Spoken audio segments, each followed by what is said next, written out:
People don't never talk about enough what they fear the most. They keep that part of their life tucked away, hidden, private. If people really knew how I felt, would they still fuck with me? If people really knew what we did when we go home behind closed doors, would they still accept me? That's people out here. If I talked a certain way, would they still like me at my job? Like it's real life scenario situations.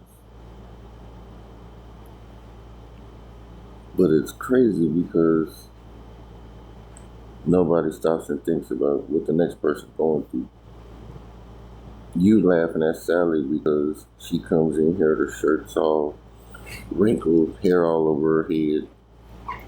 You look at her, oh, she's lazy. She can't even get up in the morning and fix her hair. Iron her shirt. But little did you know, she was up all night taking care of her sick mother who's dying from cancer, who decided she wanted to die at home and not in hospice or the hospital. So she's working her regular 9 to 5 job and taking care of her mother at night, her provider. And yet you judging this girl because she had to hurry up and get dressed. She didn't have time to do all that before she got here. So you laugh at her or laugh at him. See, people are cold. Like you don't even understand what this person going through. But yet you want to pick fun and poke fun. See, those are demons. And those are the people who don't go nowhere in life. Because while that girl is over there going through it, or that man going through it, you trying to pick fun. It ain't even got to be that serious. It could just be sometimes they're in an abusive relationship. Their man's been beating on them. Their girl been beating on them. Some people have kids. They got a sick kid. You never know, like, what the next person going through. Me, I'm the type of person I wonder what that person listening to in their car. Or like when you see people singing in their cars, I'm like, I wonder what song they singing. I think like out the box, like crazy shit. I'm not your conventional thinker. Like I think about crazy shit. Like I don't know.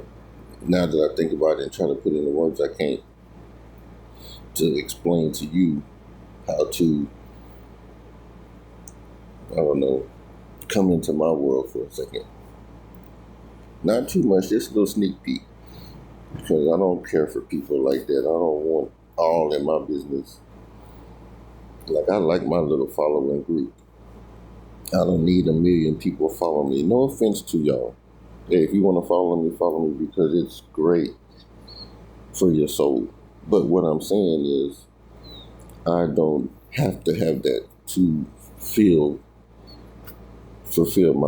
my mission. Hey, if it happens, it's great. Hey, don't get me wrong, more the merrier.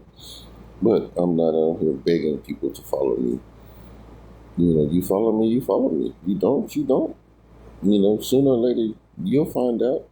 But you're going to wish that you would have caught me when I was original, when I was raw still, when I was young and thriving. You don't want to catch me when everybody knows who I am already. You want those originals because that's what's going to be worth more. Because nobody knew who I was back then. Nobody gave me a second thought back then. That's just like when comedians talk about, oh, I was homeless and I was I was standing outside clubs trying to get in. Well, that's me right now. I'm standing outside the club talking to my people, not knowing who I'm going to reach, how I'm going to reach them, or where they're going to be at for me to reach them. But I'm still out here reaching, regardless if it hits that one page,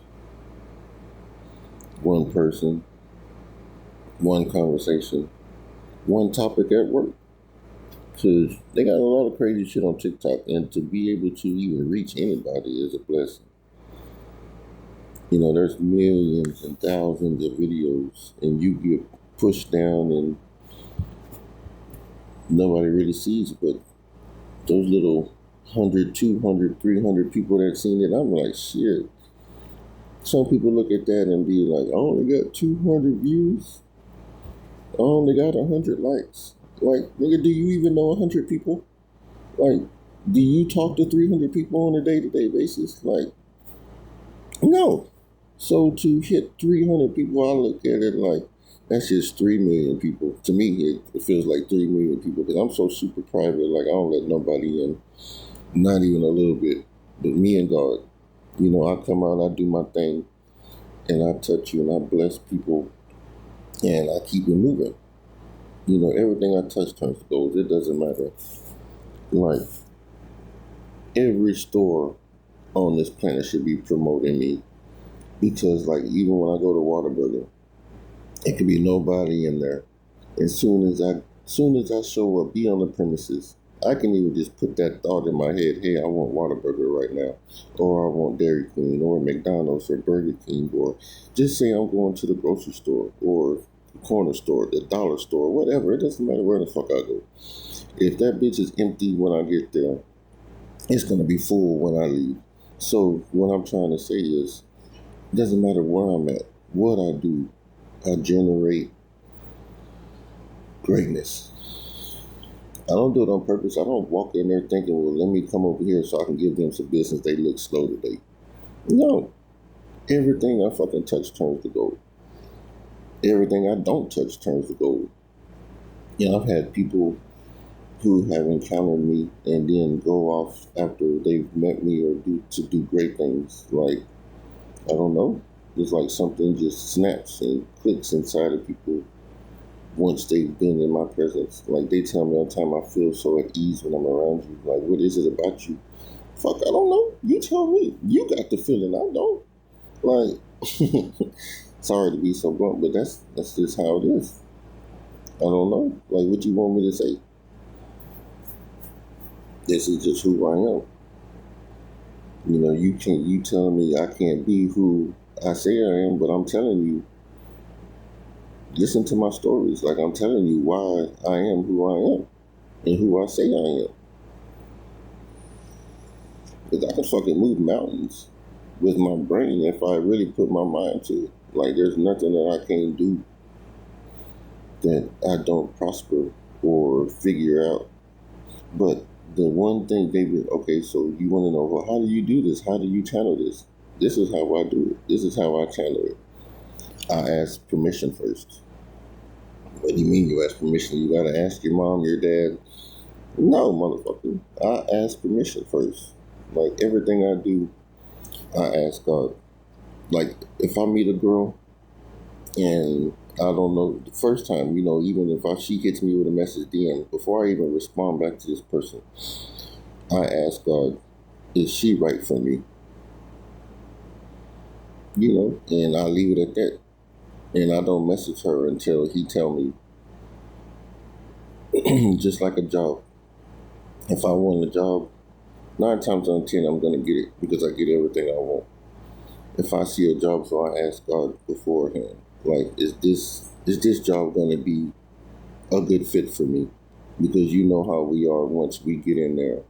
Not that we're a bad person or we don't show up to work, because I'm a hell of a hard worker. You know, I'm the first one there, last one to leave type shit. So I always ask God, is this the right fit for me? And if it is, I get the job, the people call me back, and I go do my thing. And if it's not the right fit for me, I don't ever hear nothing from them again. But at least I ask God first. I just don't go apply just because they hold 7. I don't care if you paid me $100 million an hour. If it ain't right, it's not right. I'm not gonna deal with it. I would turn it down. I've had jobs where people are paying me $25, $30 an hour, and I quit because the energy wasn't right. I don't care about being broke. Like, I know how to save $5 forever. Like, what I need on earth isn't physical. It isn't putting money. What fuels me, what burns my fire. It's not materialistic things.